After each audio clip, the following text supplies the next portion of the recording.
Петте штипски жртви во Кочанската трагедија ќе бидат погребени заедно. Телата на двете најмлади жртви Дамјан Таниевски и Филип Ивановски од 9 до 11 часот ќе бидат изложени во градскиот соборен храм Свети Никола, а телата на Филип Стевановски и Александар Коларов во црквата Успение на Пресвета Богородица во истиот термин.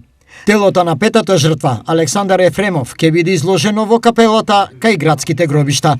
Во периодот од 9 до 11 часот сите ќе можат да изразат сочувство на починатите, а поради очекуваното масовно присуство, сообраќајот од Новосело до 4-тиот километар на патот до Радовиш ќе биде блокиран за сообраќај.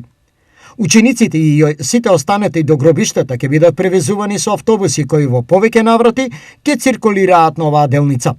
Опелото ќе го одржи брегалничкиот митрополит господин Иларион со останати свештеници, а погребот ќе биде на иста парцела.